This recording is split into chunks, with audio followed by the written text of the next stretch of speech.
ಚಿತ್ತಾಪುರದಲ್ಲಿ ನಡೆಯುತ್ತಿರುವಂತಹ ಅಕ್ರಮ ಗಣಿಗಾರಿಕೆಯ ಬಗ್ಗೆ ರಾಜ್ಯ ಸರ್ಕಾರದ ಮುಖ್ಯಮಂತ್ರಿಗಳ ಗಮನಕ್ಕೆ ತಂದಾಗ ಸನ್ಮಾನ್ಯ ಮುಖ್ಯಮಂತ್ರಿಗಳು ಈ ಬಗ್ಗೆ ಪರಿಶೀಲನೆ ನಡೆಸಿ ವರದಿ ಸಲ್ಲಿಸುವಂತೆ ಸೂಚಿಸಿದ ಹಿನ್ನೆಲೆಯಲ್ಲಿ ಏಪ್ರಿಲ್ 16ನೇ ತಾರೀಕಿನ ದಿವಸ ಗಣಿ ಇಲಾಖೆ ಮತ್ತು ನಾವು ಸೇರಿ ಏನು ಜಂಟಿ ಸರ್ವೆ ಮಾಡಿದಂಥ ಸಂದರ್ಭದಲ್ಲಿ ಇವತ್ತ ಮೇಲ್ನೋಟಕ್ಕೆ ಸುಮಾರು 2500 ಕೋಟಿ ರೂಪಾಯಿ ಏನು ಅಕ್ರಮ ಹೊರಗಾರಿಕೆ ನಡೆದಿರುವುದು ಚಿತ್ತಾಪುರ ಮತಕ್ಷೇತ್ರದಲ್ಲಿ ಕಂಡು ಬಂದಿರುವುದರಿಂದ ಇದನ್ನು ನಿಭಾಯಿಸುವಲ್ಲಿ ವಿಫಲರಾದಂಥ ಮತ್ತು ಇದಕ್ಕೆ ಕಾರಣಕರ್ತರಾದಂಥ ಜಿಲ್ಲಾ ಏನು ಟಾಸ್ಕ್ ಫೋರ್ಸ್ ಕಮಿಟಿ ಚೇರ್ಮನ್ ಆದಂಥ ಜಿಲ್ಲಾಧಿಕಾರಿಗಳು ಅವರ ಸದಸ್ಯರುಗಳಾದಂಥ SP ಅವರಾಗಿರ್ಬೋದು, DD ಮೈನ್ಸ್ ಆಗಿರ್ಬೋದು, AC ಆಗಿರ್ಬೋದು, DSP ಆಗಿರ್ಬೋದು, RTO ಆಗಿರ್ಬೋದು, ಜಿಲ್ಲೆಯ ಟಾಸ್ಕ್ ಫೋರ್ಸ್ ಮತ್ತು ತಾಲೂಕು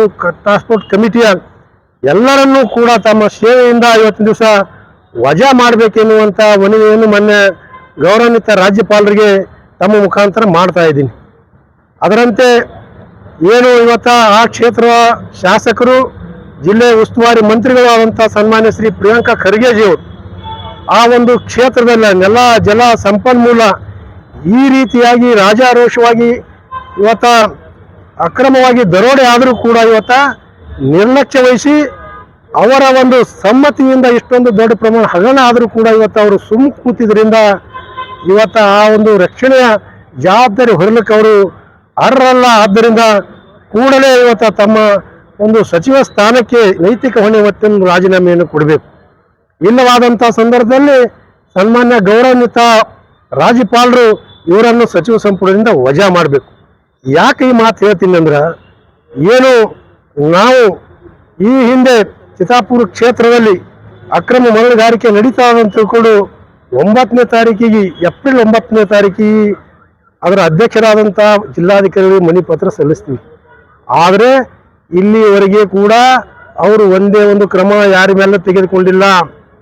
ಅಕ್ರಮ ಗಣಿಗಾರಿಕೆ ನಡೆದಿದ್ದು ಸಂಪೂರ್ಣವಾದಂಥ ಮಾಹಿತಿ ಸನ್ಮಾನ್ಯ ಮತ್ತು ಮಾನ್ಯ ಜಿಲ್ಲಾಧಿಕಾರಿಗಳಿಗೆ ಇದೆ, SP ಗೆ ಇದೆ, DD ಮೈನ್ಸ್ ಅವರಿಗಿದೆ, DSP ಅವರಿಗಿದೆ, AC ಅವರಿಗಿದೆ, ತಹಸೀಲ್ದಾರ್ಗಿದೆ, RTO ಗಿದೆ. ಏನು ಮಾಡ್ತಾ ಇದ್ದೀರಿ ನೀವು? ನಿಮಗೆ ಗೊತ್ತಿರಲಾರ್ದು ಇಷ್ಟು ಹೆಂಗೆ ನಡೀತಾವ? ಇದಕ್ಕೆಲ್ಲ ಸಂಪೂರ್ಣ ಹೊಣೆ ನೀವು ಹೊತ್ಕೊಂಡು ನಿಮ್ಮ ಜಾಗ ಖಾಲಿ ಮಾಡಬೇಕೆನ್ನುವಂಥ ವಿನಂತಿಯನ್ನು ನಾ ಅವರಿಗೆ ಮಾಡ್ತಾ ಇದ್ದೀನಿ. ಎರಡನೇದಾಗಿ ಇವತ್ತ ಅದಕ್ಕೆ ಸಬೂತು ಹೇಳಬೇಕಪ್ಪ ಅಂದ್ರೆ, ಮೊನ್ನೆ ನಾವು ಸರ್ವೆ ಮಾಡಿದಂಥ ಸಂದರ್ಭದಲ್ಲಿ ಸರ್ವೆ ಅಧಿಕಾರಿಗಳು ಇವತ್ತ ನಮ್ಮ ಏನು ಜಂಟಿ ಸರ್ವೆಯಲ್ಲಿ ವರದಿಯಲ್ಲಿ ತಿಳಿಸ್ಯಾರ, ಏನು KRDL ಅನ್ನೋದು ಒಂದು ಅಂಗಸಂಸ್ಥೆ.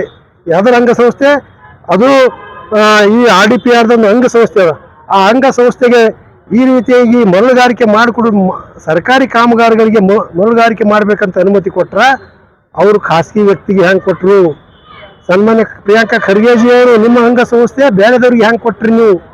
ಕೊಟ್ಟ ನಂತರ ಕಳೆದ 3 ವರ್ಷದಲ್ಲಿ ಕೇವಲ 16 ಲಕ್ಷ ಏನು ರಾಯಲ್ಟಿ ಮಾತ್ರ ಕಟ್ಟಿದಿರಿ. ಆದರೆ ದಿನಕ್ಕೆ 400-500 ಟಿಪ್ಪರ್ ಗಾಡಿಗಳಲ್ಲಿ ಹೋಗ್ತಾವ. 2,000 ಕೋಟಿ ರೂಪಾಯಿ 3 ವರ್ಷದಲ್ಲಿ ಅದರಲ್ಲೂ ಅಕ್ರಮ ವ್ಯವಹಾರ ಆಗ್ತದ. ಇದಕ್ಕೆಲ್ಲ ಯಾರು ಕಾರಣರು, ಯಾರು ಹೊಣೆ? ಆದ್ದರಿಂದ ಇವತ್ತಿನ ದಿವಸ ಖಚಿತವಾಗಿ ಅವರು ಉಲ್ಲೇಖ ಮಾಡಿದ್ದಾರೆ. ಗಣಿ ಇಲಾಖೆದವರು ಅಲ್ಲಿ 3 ಕಿಲೋಮೀಟರ್ವರೆಗೆ ಏನು ಕಾಗಿನಾ ನದಿಯ ಮಧ್ಯದಲ್ಲಿ ಶಾಶ್ವತವಾಗಿ ರಸ್ತೆ ಮಾಡಿ ಏನು ಅಕ್ಕಪಕ್ಕ 2 ಬದಿಯಲ್ಲಿ ಇವತ್ತಿನ ದಿವಸ ಏನು ಸುಮಾರು ಆಳದವರೆಗೆ ಇವತ್ತು ಅವರು ಅಕ್ರಮ ಗಣಿಗಾರಿಕೆ ಮಾಡಿದಾರ ಅನ್ನುವಂಥ ಮಾಹಿತಿ ಕೊಟ್ಟರ. ಆದರೆ 5 ಕಿಲೋಮೀಟರ್ವರೆಗೆ ಅದು ಅಕ್ರಮ ಗಣಿಗಾರಿಕೆ ಆಗಿದೆ.